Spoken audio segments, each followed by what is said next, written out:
The bracelet still smelled faintly of her perfume, jasmine, soft and sweet, like the kind of lie that slips between smiles. I remember holding it in my hand the night before, running my thumb over the silver links, thinking how it shimmered like something meant to be remembered. I'd spent weeks finding the right one, not too flashy, not too plain, something that would whisper, "I see you, I still love you," even when she barely looked my way anymore. She hadn't thanked me, not even a glance. It sat unopened on the coffee table for 2 days, like an accusation neither of us wanted to touch. When she finally picked it up, it was only to move it out of her way like clutter. I told myself she was tired, that work was draining her, that maybe my timing was bad.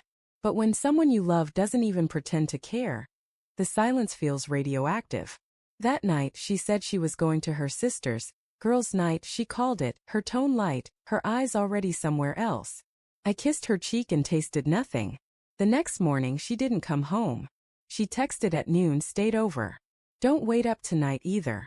2 sentences. No punctuation. No heart. I should have called. Should have demanded an answer, but I didn't. I wanted to be the calm husband, the trusting one, the kind she wouldn't have to hide from. But the thing about pretending everything's fine is that it festers. And by the 3rd day, it had turned into something ugly enough to push me into my car and drive to her sister's house. Sophie opened the door, hair still damp, robe tied loosely around her waist. She looked startled to see me. "Oh, hey, Daniel. Leah's not here," she said, pulling the robe tighter. I forced a smile. I figured. I just wanted to drop something off. She hesitated before letting me in.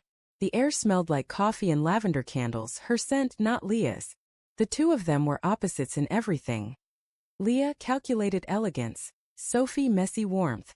On the counter sat a half-eaten slice of chocolate cake and a single silver bracelet, my bracelet. The one Leah hadn't cared enough to even unwrap. For a second I thought my mind was playing tricks on me. But then I saw the small engraving on the clasp, to L. Always. Sophie followed my gaze. "Oh, Leah didn't want it, so she said I could have it." She said it quickly, too quickly, like someone throwing words in front of a fire. My throat went dry. "She gave it to you?" "She didn't mean anything by it, Daniel," Sophie said softly.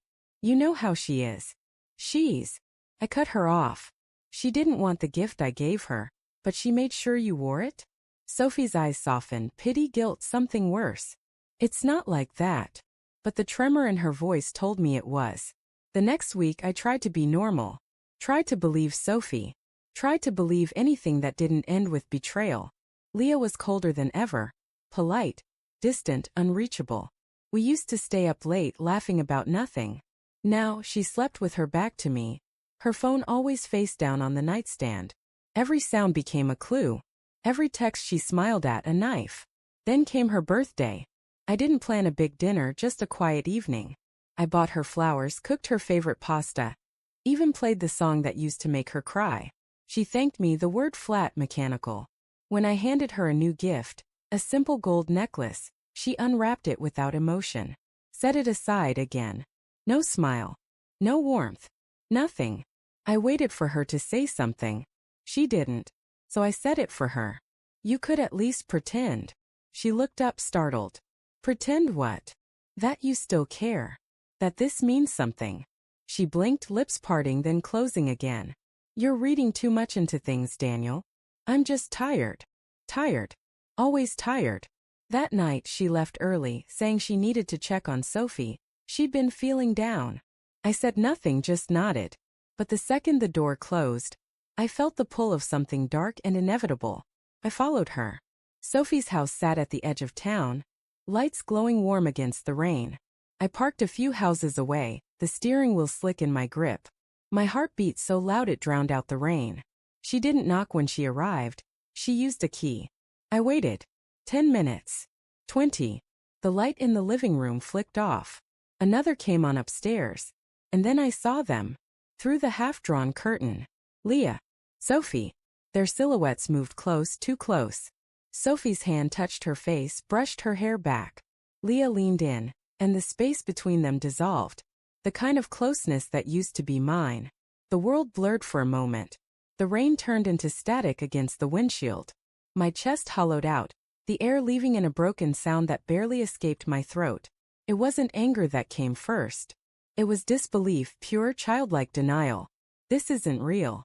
They wouldn't. But the longer I watched, the more undeniable it became.